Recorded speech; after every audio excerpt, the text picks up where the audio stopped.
What happens when a teen drama transforms into a crime epic with biblical undertones? Let's open the book on this and dive into Euphoria Season 3.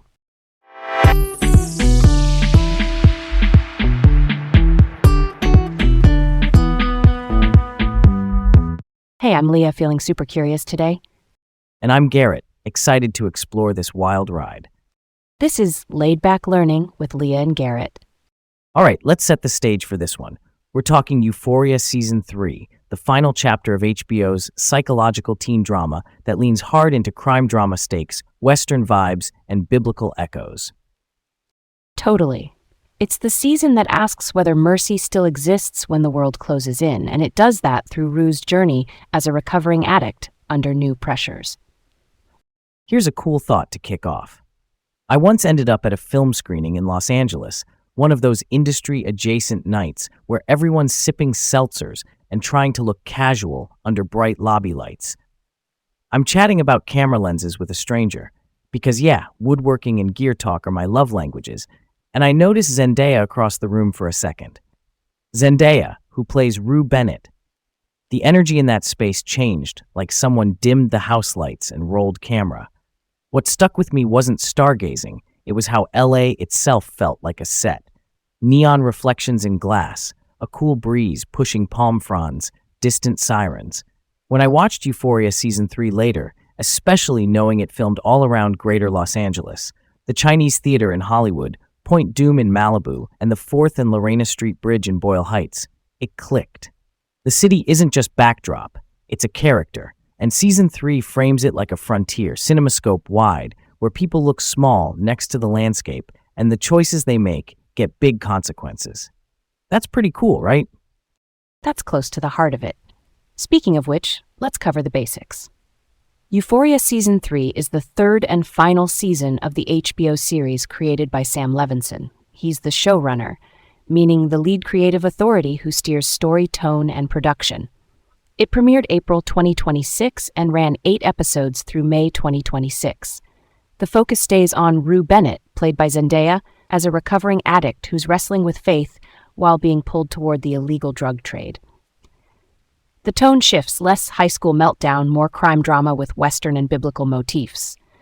That's things like frontier-style standoffs and references to mercy, judgment, and redemption. Critics were split. Performances and visuals got a lot of love, Zendaya especially, while some narrative choices, pacing, and characterization drew fire for feeling disjointed.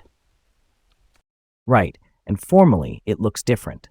Season 3 mostly uses CinemaScope, which is that very wide panoramic frame.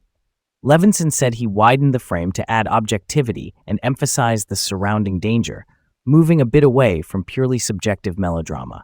So when Rue or others step into a wide shot, they're often dwarfed by streets, hills, or interiors. It reads like the world is bigger than their impulses. Critics did praise that visual ambition, though they weren't sold across the board on how the story matched it. Let's unpack this with a quick fact narrative. First, delays.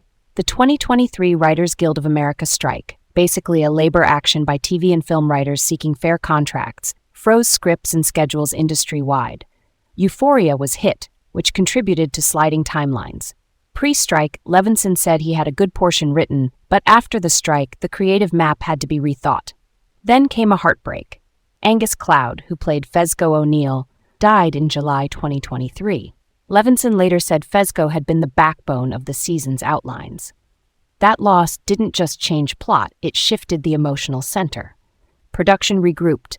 By early 2025, cameras rolled, and by the May 2026 finale, HBO confirmed the series was complete. Levinson framed it as reaching the endpoint of the core story he wanted to tell about addiction and its consequences. Middle stretch, a lot changed with cast dynamics. Zendaya leads as Rue, Hunter Schaffer as Jules, Jacob Elordi as Nate, Sydney Sweeney as Cassie, Alexa Demi as Maddie, Maud Apatow as Lexi. Martha Kelly, who plays Lori, a chilling figure in the drug economy, was promoted to series regular, and Chloe Cherry as Faye Valentine also stepped up, both signaling deeper entanglement with the underworld. New faces in the main cast include Adewale Akinnuoye-Agbaje as Alamo Brown and Toby Wallace as Wayne, central to that evolving criminal storyline. On the flip side, Barbie Ferreira, who played Kat Hernandez, exited earlier and later called it mutually relieving. Storm Reed, who played Gia, did not return. Algie Smith as Chris McKay and Austin Abrams as Ethan Daly also didn't return. Nika King, who plays Rue's mom Leslie, was demoted to guest star, which trimmed the home front anchor. Dominic Fikes Elliott was reported to appear but didn't in the final cut, suggesting late editorial changes. Guest roles were splashy: Sharon Stone as Patricia Lance, Rosalia as Magic. She'd previously contributed music to the series. Marshawn Beast Mode Lynch as G, Daryl Britt Gibson as Bishop, Asante Black as Kid. There was even an unusual casting path where Lynch, Britt Gibson, and Black reportedly auditioned for the antagonist Alamo before landing those different roles. All that while the show was shot entirely on film, 35mm and 65mm. Quick definition: 35mm is the classic movie format. 65mm is larger, capturing more detail and giving a grander feel. Kodak even engineered a custom stock called Verida 200D 5206 specifically for the season. That's rare for TV. So visuals are this hybrid of intimacy and big canvas scale. The season also switched composers. Labyrinth, the British musician who defined the earlier sound, initially announced a collaboration with Hans Zimmer, who's a major film composer known for scores like Inception and Dune. By March 2026, Labyrinth publicly cut ties and removed his music, leaving Zimmer as the sole composer. That shift drew heat. Some critics and fans said the new score, while polished, felt like a tonal mismatch with Euphoria's established identity. Music supervisor Keir Lehman even emphasized how recurring themes ground long-running shows. One outlet mocked the vibe as all-inclusive resort elevator music. Ouch, but that captures how jarring it felt for some. End of the arc response was mixed. Aggregators tell the story in shorthand. Rotten Tomatoes landed around a 37% approval, average about 5.3 out of 10, and Metacritic hovered at 56 out of 100, which they categorize as mixed or average. Some critics, like outlets at IGN and The Atlantic, argued the tonal pivot into crime didn't fully track character growth, making people feel like heightened archetypes. Empire raised a long-standing critique pointing to a sexualized gaze and not enough deeper commentary about women's degradation. But there were admirers, too. Nick Hilton at The Independent praised it as generation-defining, with a stark portrait of modern America. In the finale, there's a tribute to Angus Cloud using archival footage of Fezco, which is a tender grace note. Eric Dane, who played Cal Jacobs, had completed his scenes before his death from ALS in February 2026, lending a posthumous poignancy to his performance. And Sam Levinson reiterated that completing Season 3 felt right for the addiction story at its core. Thematic closure, even with rough edges on the way there. Okay, let's move on to a question that still hangs in the air. HBO's CEO Casey Bloys, the network's top executive, had previously indicated the series wouldn't end after the third season. Then, on the day the Season 3 finale dropped, HBO confirmed the series concluded. So which is it? My take is that plans shifted as scripts evolved and the production weathered strikes, scheduling, and tragic losses.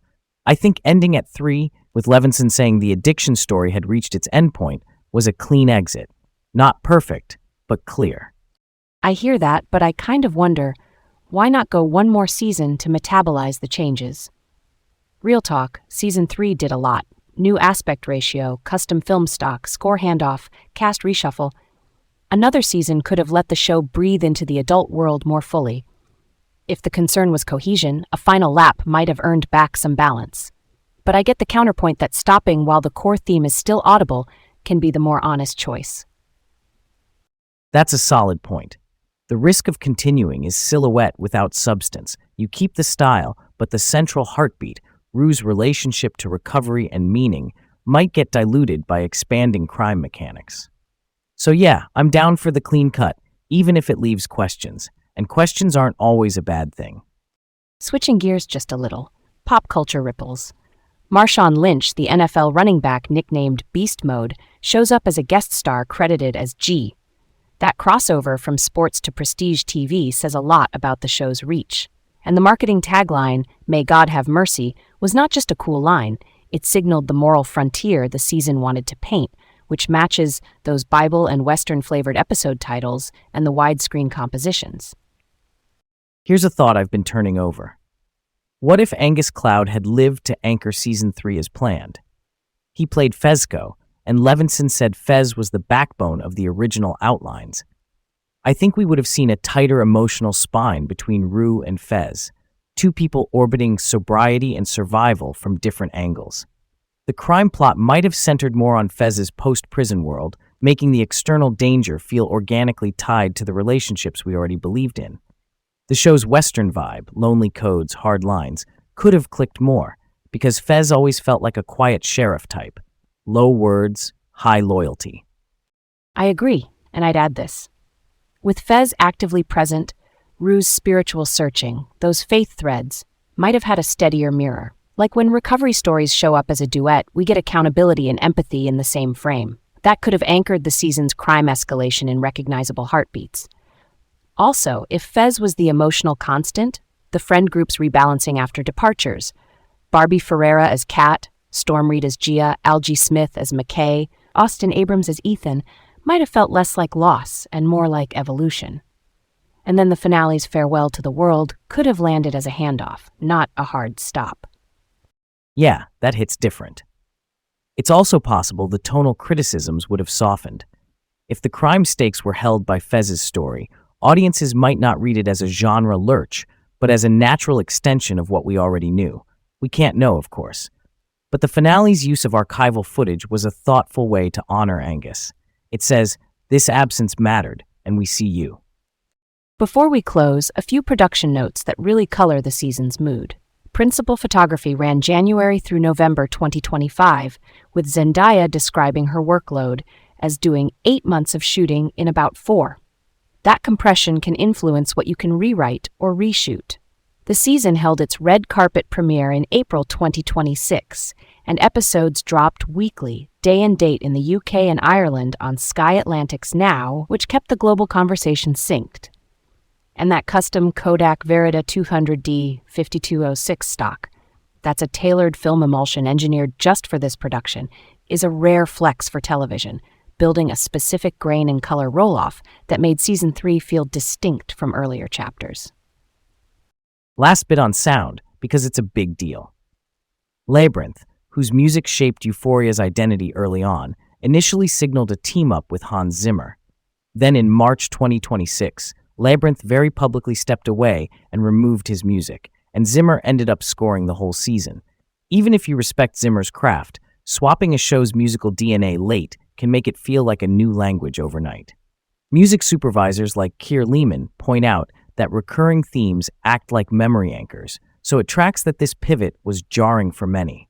Still, the conversation itself shows the series mattered enough that changes were felt in people's bones. So, there we have it. A final season framed like a moral frontier, built on film, scored under a new banner, and carried by performances that kept the center of gravity on Rue. Stay curious, stay engaged with the world around us. All right, that ties it up nicely. Let's keep it moving into the rest of the day, and yeah, stay curious.